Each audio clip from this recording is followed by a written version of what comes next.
샬롬 이목사입니다. 일주일 동안 잘 지내셨는지요?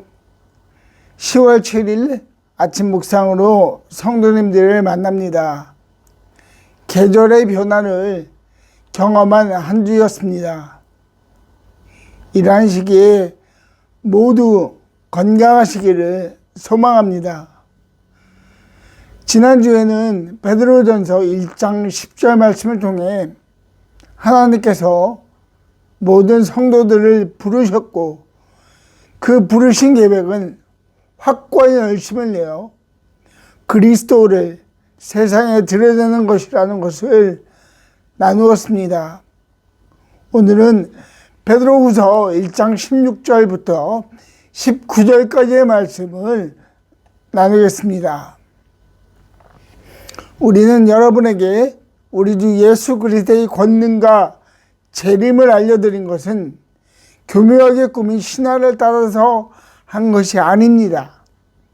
우리는 그의 위엄을 눈으로 본 사람들입니다. 더없이 영광스러운 분께서 그에게 말씀하시기를 이는 내 사랑하는 아들이요 내가 좋아하는 아들이다 하실 때 그는 하나님 아버지께로부터 존귀와 영광을 받았습니다. 우리가 그 거룩한 산에서 그분과 함께 있을 때 우리는 이 말소리가 하늘로부터 들려오는 것을 들었습니다. 또 우리에게는 더욱 확실한 예언의 말씀이 있습니다. 여러분의 마음속에서 날이 새고 새별이 떠오를 때까지 여러분은 어둠 속에서 비치는 등불을 대하듯이 이 예언의 말씀에 주의를 기울이는 것이 좋습니다. 아멘. 16절에서 18절까지의 말씀은 마태복음 17장과 연결되어 있습니다. 예수님께서 베드로와 야고보와 요한을 데리고 높은 산을 올라가셨습니다. 그곳에서 예수님의 제자들은 놀라운 광경을 보게 되는데요. 예수님께서 모세와 엘리야와 이야기를 나누는 것입니다. 그리고 바로 그때 주님의 제자들은 하늘의 음성을 듣습니다. 이는 내 사랑하는 아들이다. 베드로는 그의 경험을 다시 한번 초대교회 성도님들에게 말함으로써 예수님이 실제였다는 것을 강조하고 있습니다. 예수님께서 실제로 이 땅에서 사신 분이라는 것입니다. 이는 당시 사람들이 따르던 교묘하게 꾸민 신화와는 비교가 됩니다. 교묘하게 꾸민 신화는 지어낸 말, 허구, 거짓말입니다.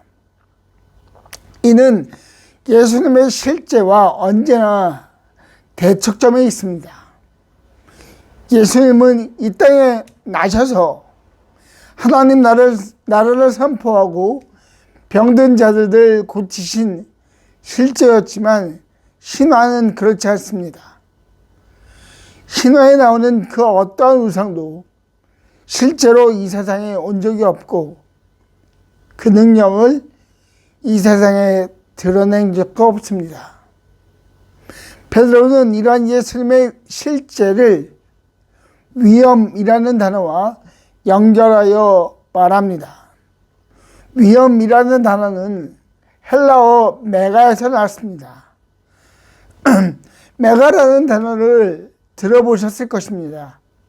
메가시티, 메가공장, 심지어는 메가처치라는 말도 있습니다. 크다는 것이죠. 단순히 크다라는 의미보다 그 무엇도 메가 상태를 넘을 수 없다는 것을 의미합니다. 그렇다면 왜 베드로는 위엄이라는 단어를 예수님께 사용하였을까요? 먼저는 예수님께서 이 땅에 오셨다는 것입니다. 누가복음 2장 10절에서 12절은 예수님의 탄생이 실제적이었다는 것을 증거합니다. 천사가 그들에게 말하였다. 두려워하지 말아라. 나는 온 백성에게 큰 기쁨이 될 소식을 너희에게 전하여 준다. 오늘 다윗의 동네에서 너희에게 구주가 나셨으니 그는 곧 그리스도 주님이시다. 너희는 한 갓난 아기가 포도기에 쌓여 구유에 누워 있는 것을 볼 터인데 이것이 너희에게 주는 표징이다. 아멘. 예수님께서 이 땅에 오셨습니다. 하나님의 약속대로 다윗의 동네에 오셨습니다. 그는 하나님이십니다. 그러나 그 위엄의 하늘 보좌를 버리시고 이 땅에 오셨습니다. 이 땅은 하나님의 아들을 맞이할 수 있는 곳이 아닙니다. 거룩하고 완전하신 분이기에 이 땅은 너무나 부패하고 더러운 곳입니다. 예수님은 그 사실을 아시고도 오셨습니다. 그래서 예수님이 오신 것 자체가 위험입니다. 예수님 이외의 그 누구도 이런 일을 할 수가 없습니다.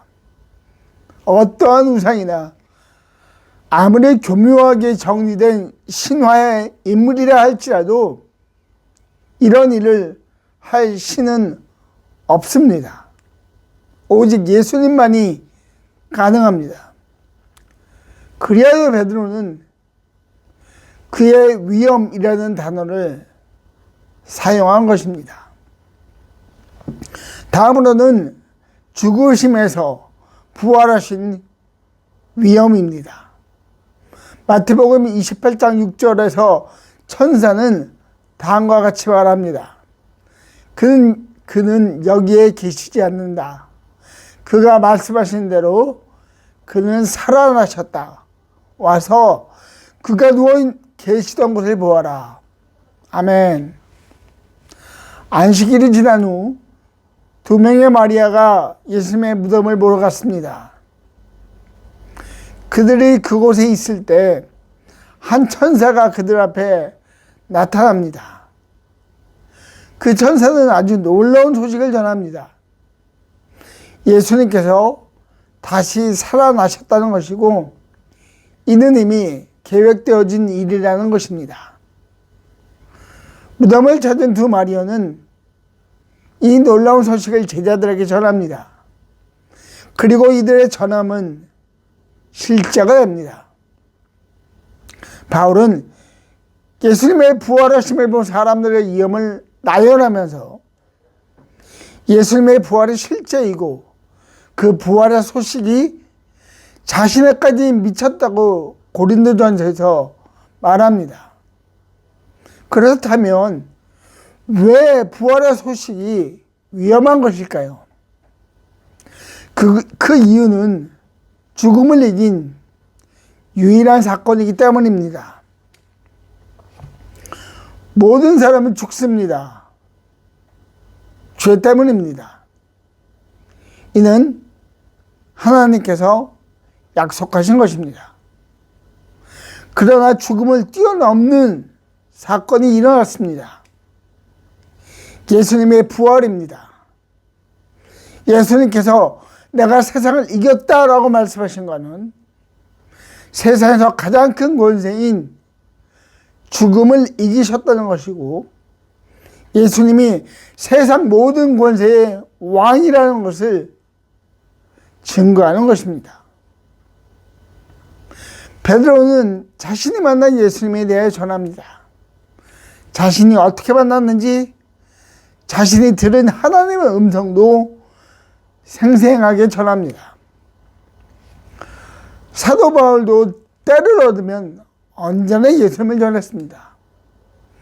그의 간증은 세 부분으로 나눌 수 있는데 예수님을 만나기 전의 삶, 예수님을 만나게 된 일, 예수님을 만난 후에 변화에 대해 말합니다. 이러한 베드로와 바울의 태도는 저희들에게 큰 도전이 됩니다. 저희들도 저희가 만난 예수님에 대하여 생생하게 말하는 용기와 담대함이 있어야 합니다. 예수님을 만나 어떠한 변화가 있었는가를 나누어야 합니다. 그러므로 나의 변화를 나눌 수 있고 나의 변화에 대해 귀를 기울일 수 있는 사람을 만나는 하루가 되게 기도하고, 그런 기회가 왔을 때 담대하게 그리고 예수님의 사랑의 마음으로 전할 수 있게 해달라고 기도하는 미랄교회 성도님들이 되시기를 예수님의 이름으로 축복합니다. 예수님의 위엄에 대해 설명한 베드로는 확실한 예언의 말씀이 있다고 말합니다. 하나님의 말씀입니다. 성경에는 하나님 말씀의 특징을 여러 가지로 서술하고 있는데 오늘은 두 가지를 보고자 합니다. 먼저는 하나님의 말씀은 등불이라는 것입니다. 등불은 밤에 필요합니다. 앞을 보지 못할 때 필요합니다. 환한 낮에는 등불이 필요 없습니다. 하나님의 말씀이 등불이라는 것은 세상의 상태에 대해 말하고 있는 것입니다. 마태복음 4장 16절은 다음과 같이 기록합니다. 어둠에 앉아있는 백성이 큰 빛을 보았고 그늘진 죽음의 땅에 앉은 사람들에게 빛이 빛이었다. 아멘. 백성은 이 땅에 사는 모든 사람들을 말합니다. 그런데 그런 사람들이 어둠에 앉아있다라고 말합니다. 어둠이 기반이 되어 살고 있다는 것입니다. 그리고 죽음의 땅이라고 말합니다. 영원한 것이 없다는 것입니다. 영원성은 하나님의 속성인데 영원이 없다는 것은 하나님을 알지 못한다는 것이지요. 이런 자들에게 빛이 빛이었습니다. 베드로 시대에는 실제적으로 이 땅에 오신 예수님의 모습으로, 지금 시대에는 하나님의 말씀이 이 땅에 전해진 것입니다. 그러므로 영적으로 보지 못하는 자들을 위해 빛이신 예수님과 하나님의 말씀이 비춰졌고 그로 인하여 볼 수 있게 되었다는 것입니다. 다음으로 하나님의 말씀은 삶의 기준이 됩니다. 바울은 디모데에게 하나님의 말씀의 중요성에 대하여 말합니다. 모든 성경은 하나님의 영감으로 된 것으로서 교훈과 책망과 바르게 함과 의로 교육하기에 유익합니다. 성경은 하나님의 사람을 유능하게 하고 그에게 온갖 선한 일을 할 수 있게 하는 것입니다. 아멘. 하나님의 사람을 유능하게 한다고 합니다. 유능하게 한다라는 말은 즉각적으로 하나님의 사람으로서의 역할을 하게 한다라는 것입니다. 즉각적이라는 말에 유의하십시오. 하나님의 말씀에 능력이 있다는 것을 말합니다. 하나님의 말씀이 사람을 단번에 변화시킨다는 것입니다. 이러한 하나님의 말씀을 히브리서 기자는 다음과 같이 말합니다. 하나님의 말씀은 살아있고 힘이 있어서 어떤 양날 칼보다도 더 날카롭습니다. 그래서 사람 속을 꿰뚫어 혼과 영을 갈라내고 관절과 골수를 갈라놓기까지 하며 마음에 품을 생각과 의도를 밝혀냅니다. 아멘. 우리가 읽는 하나님의 말씀이 이렇게 큰 능력이 있음을 믿으시기 바랍니다. 그 능력이 우리의 인생을 송두리째 바꿔놓을 수 있다는 것도 믿으시기 바랍니다. 마지막으로 베드로가 권면하는 것은 그 하나님의 말씀에 주의를 기울이라는 것입니다. 주의를 기울이는 것은 마음을 돌린다라는 뜻을 가지고 있습니다. 즉, 하나님의 말씀 앞에 우리의 마음을 두어야 한다는 것입니다. 이는 우리에게 적극적인 행위를 강조하는 것과 동시에 도전을 주고 있는 것입니다. 우리의 삶 가운데 어디에 마음을 두고 있느냐라는 도전입니다. 저희들은 세상에 삽니다. 어둠이 가득하고 죽음이 전혀 새롭지 않은 곳에 삽니다. 이곳에 사는 사람들은 필연적으로 어두움과 죽음의 마음을 쏟고 삽니다.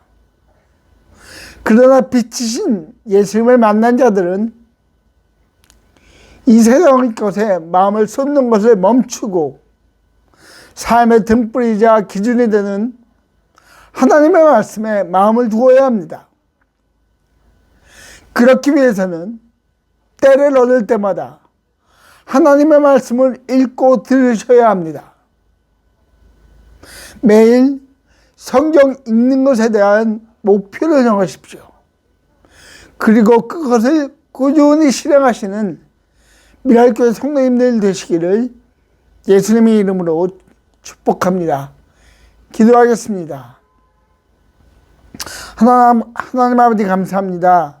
오늘 말씀을 통하여 이 땅에 오시고 죽음에서 부활하신 예수님의 위엄에 대해서 알게 해주셔서 감사합니다. 그 놀라운 하나님의 능력이 바로 나의 능력의 하나님이 바로 나의 하나님이 됨을 인하여 기쁨으로 찬양을 드립니다. 주님, 날마다 하나님과 동행하게 하시고 하나님의 말씀을 가까이 하는 죄로 저희들을 세워주십시오. 예수님의 이름으로 기도하였습니다. 아멘.